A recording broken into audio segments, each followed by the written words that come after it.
not only between the two men, between the actors, but of course the two characters on screen in this film. And a very complex relationship, which goes far beyond, it seems to me, a jealousy on the part of Salieri and a kind of a aloof ignorance on the part of Mozart. It's much more complex than that to anybody who has seen the film or wishes to see it again. In the case of Salieri, it seems to me that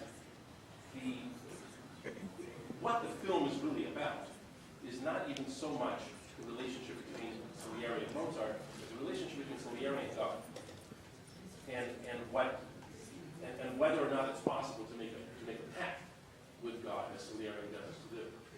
Now, we were speaking earlier. We're both Orthodox, Eastern Orthodox Christians, so that's lovely in itself. We're not many Orthodox Christians in America, but I think that probably from any believer's point of view of any faith, we don't believe it's possible to make a pact with God. You do your best, and you rely on His mercy and so on. To what extent? And I want to quote that this one line, of course, the film is suffused with that idea. But at one point, Salieri says to God, "Make me a great composer, make me famous, make me immortal." And he goes on and on. And then, in return, I will give you my chastity, my industry, my deepest humility. My question, I suppose, is this. What is the proper relationship of an artist, whether Salieri or Murray Abraham, to his talent? What responsibilities does a talent, does having a gift bestow upon us, if any? And how do you make the most of your talent? This idea of not burying your talents, of taking 5 talents and making another 5. But how do you do that while at the same time recognizing its limitations? Which again, Salieri recognized all too well. Recognizing limitations and yet trying to do your best and not trying to be someone you're not. What might you say to that?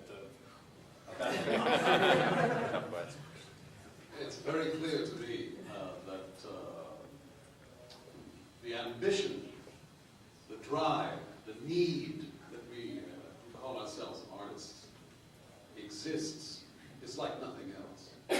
And only with the birth of my granddaughter 3 years ago did I realize how driven I was. And I'm 66 years old.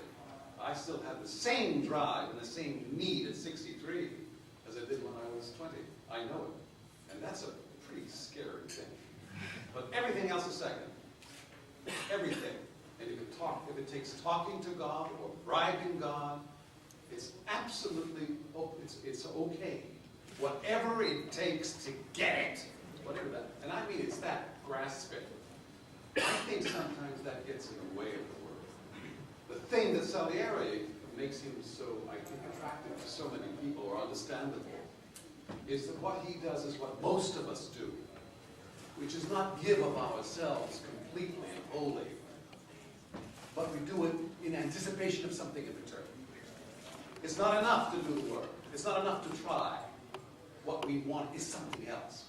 We want more and more. We want